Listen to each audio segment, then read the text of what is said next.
Hey everyone, welcome back here to my channel where I play Planet Zoo. My name is Nissa and today we are building for the Red Panda, and I thought it was about time that we made a new overpass. So it will be here in Smalzie Zoo. If you want to learn a little bit about the Red Panda or simply see how I built this, then please keep watching. And sorry, but I also just forgot to say that we're also making a small food corner, but we are gonna start with the building over here. As you can see, I make room for multiple animals, and it is actually our Asian small clawed otter house that we are building to expand here. Now I won't finish off the building itself because I think I want to make it very individual for each animal in here. So therefore the wall piece out here may change later on when we build the habitats on the sides of it. Besides that, we have an overpass to build, which is actually probably the easiest one I have built yet. I have no issues with it, which is just thank you so much for that. And normally I have a lot of issues when I build overpasses, but it just went so easy today and I really appreciate it.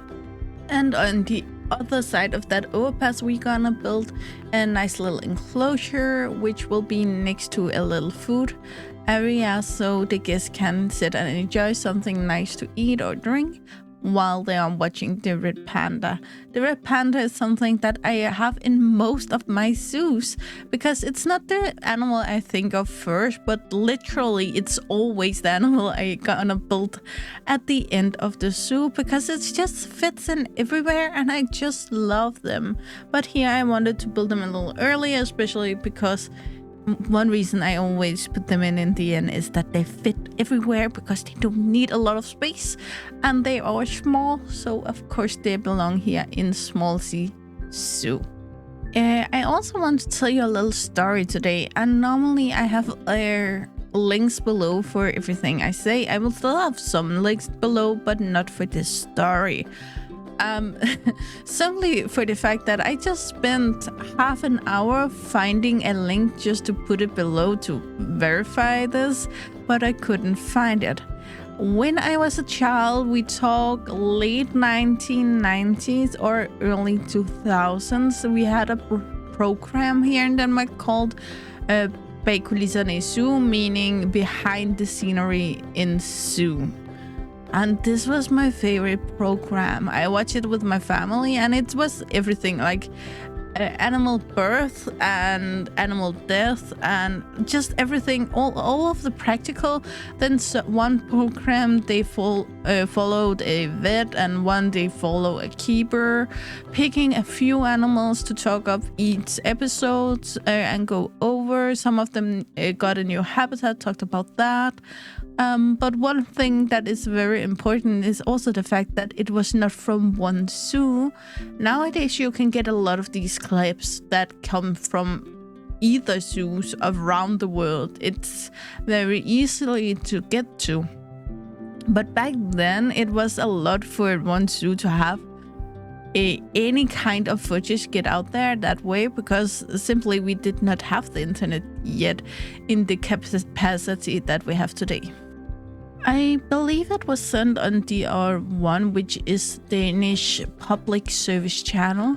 That is simply free to get and free to use. As long as you have a TV, you can see that for free, but instead this channel need to appeal to a main street audience and have a lot of public service items on it.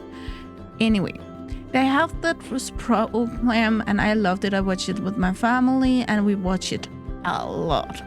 And one thing especially was also that the zookeepers were allowed to just tell their story instead of having to sit and get interviewed and only tell what they are being asked about instead of just telling what they want to say. So you could really feel that everyone involved with these clips or episode really wanted to be there and really had something they wanted to say. Anyway, the sad part here is that I really can't find this program anymore. I have been searching for an hour at this point, and it's not there. It's not only the program, but this entire story with these red pandas, I'm gonna tell you, I cannot find. I have Googled, I have searched on the TV channel's website, I have searched for whoever I thought would have made the program, I have searched for everything with the red pandas, I have searched for on individual zoo websites for this story, and I cannot find it anywhere. All that comes up is a panda from January 8th, 2020, and it's not that one because this was either late 1990s or early 2000s. So therefore I will tell you this story from my recollection because there's something important in it, I believe. But again, I'm sorry I cannot link anything below because I haven't found it.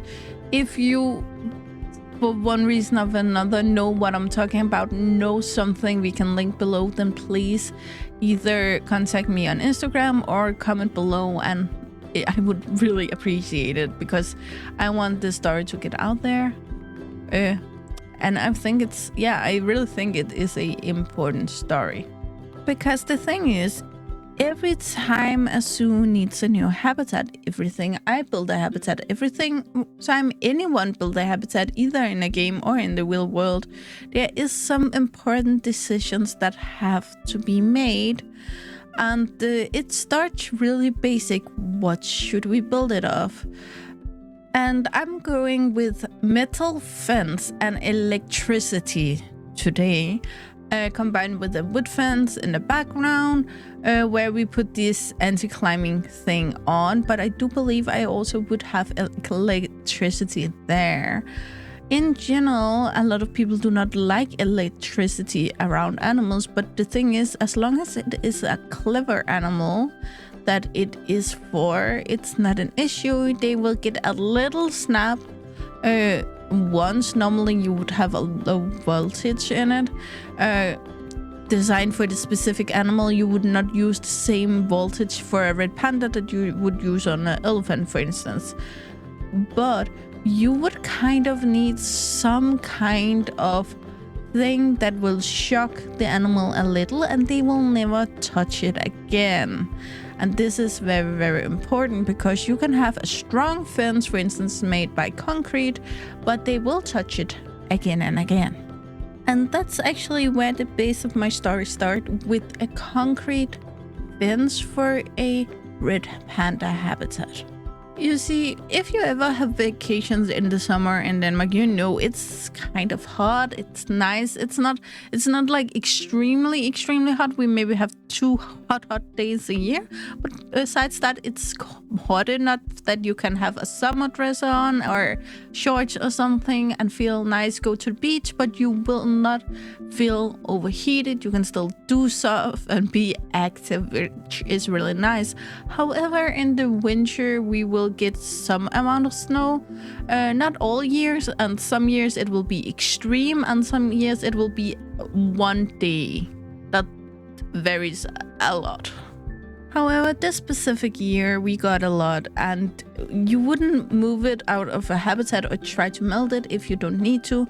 Red pandas live in areas where there is naturally snow, and they are so cute when they play in it, so there wouldn't really be an issue with having the snow in there, so it was allowed to stay. However, we are also a land with water all the way around pretty much, and therefore we also have a heavy wind sometimes, which brushed the snow and made it fly up against the wall. So in the corner of this concrete wall, the snow would be pushed up and simply make a hill up to the corner of the concrete wall. In this habitat, there were a mating pair of red pandas have mated before, and in general just were nice, easy go around red pandas that everyone loved. And one of them, I think it was the female, but I'm not completely sure, noticed this nice little hill it could walk up of, and right outside of the habitat. And the thing is, a lot of zoos are not that well guarded outside of the habitats. I know the last couple of years we have had some instances that maybe make some people think that we should guard the entire zoo. So if something get loose, it will still be not outside in the city.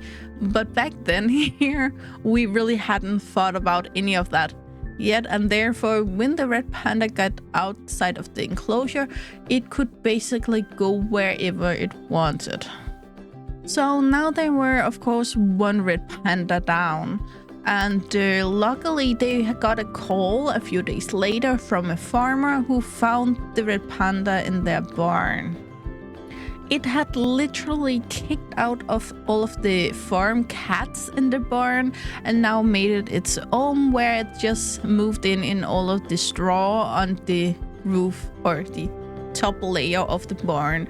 So when the vet and the keepers and everyone trying to get this red panda back home arrived, there was of course a little fight about it, but besides that, they got it caged, they got it back in the zoo, controlled by vets, and it was fine. It had track marks on its tongue, so something seems like it had been hit by something, but it didn't have any marks anywhere else but on the tongue, which is a really weird thing. So in my imagination, I picture that it have stuck out its tongue and then a bike or something rode over the tongue, because I think if it was a car, it would have hurt a bigger part of the panda.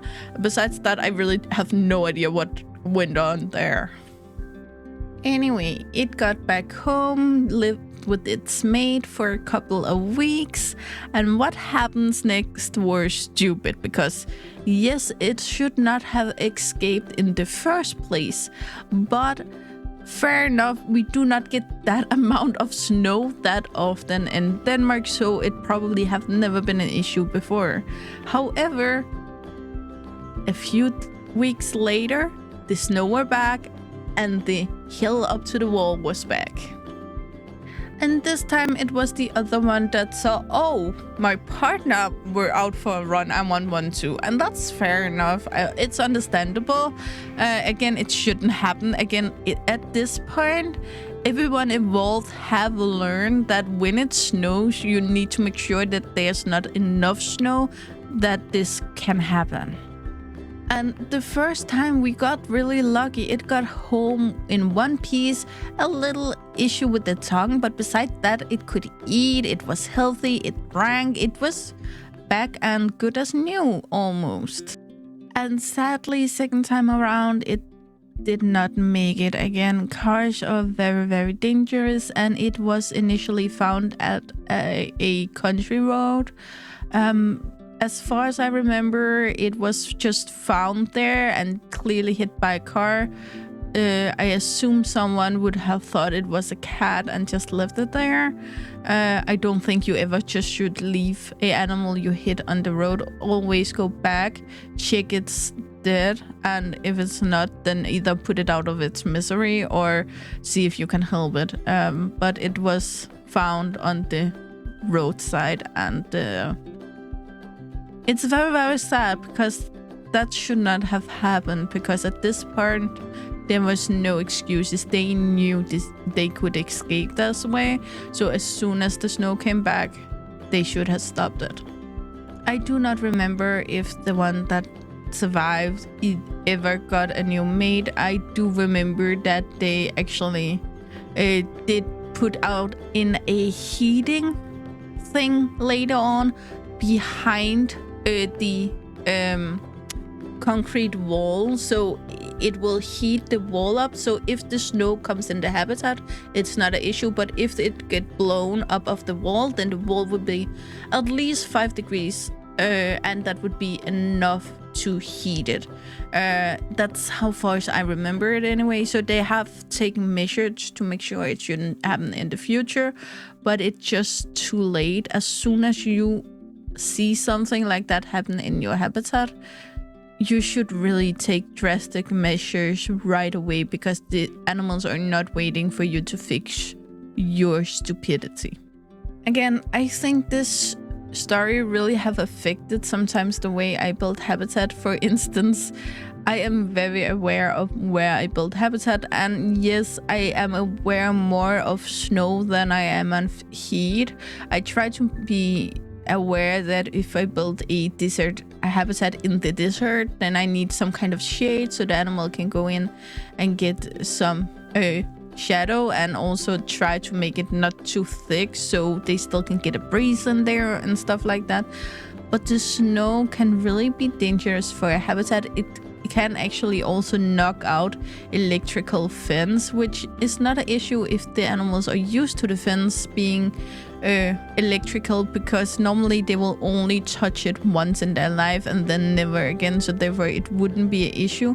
But if you have youngs, if you have someone who just moved in or anything like that, then it may become an issue. I also personally do not like glass habitats, because I like to photograph I have an old school camera. Me and my dad always take pictures of animals. I love doing that. So therefore I do not like glass walls, because you cannot get good pictures behind it. And again, nothing can hold in an animal if it can simply get something so it can go over it.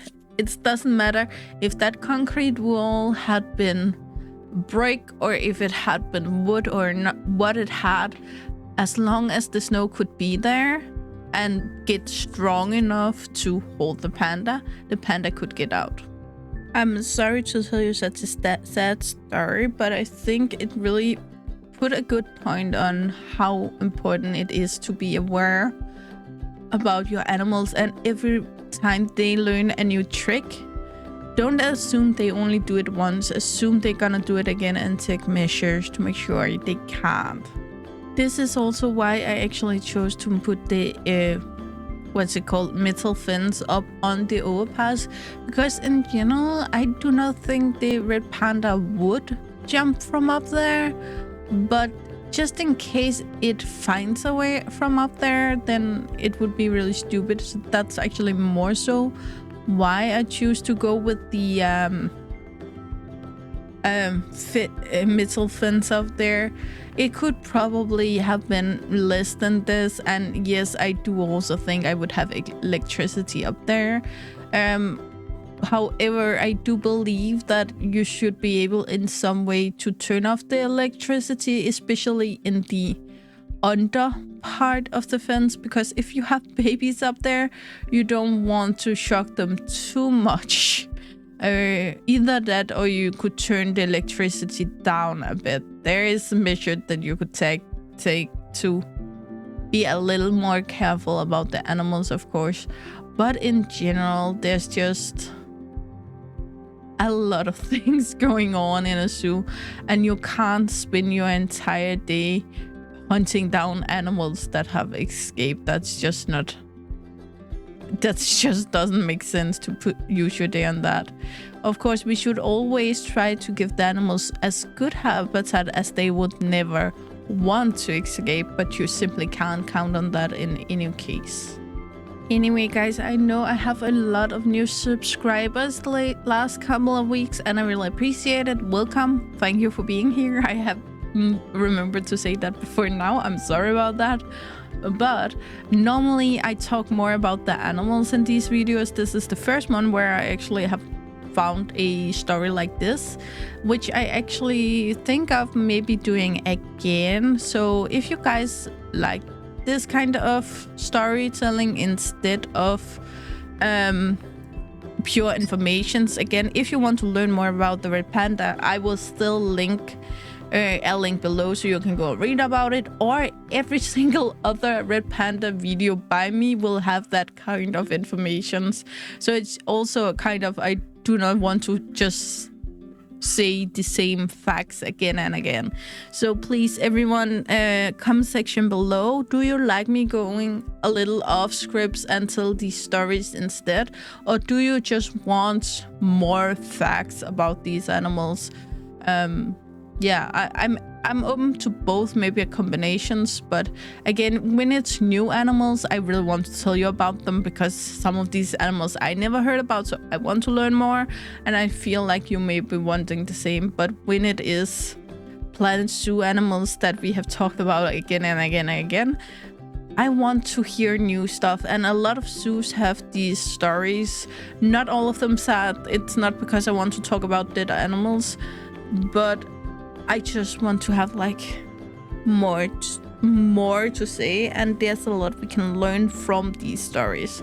So please tell me in the comment section below. Anyway, guys, the cinematics have already started, so enjoy that, and I will come back afterwards.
Hey everyone, that's all I got for you today. As always, guys, I really hope you enjoyed it. And you know the drill. Like, subscribe, and turn on the bell notification so you know the next time I upload a video. Really hope to see you again, either in the comments below or in the next video. Bye, guys.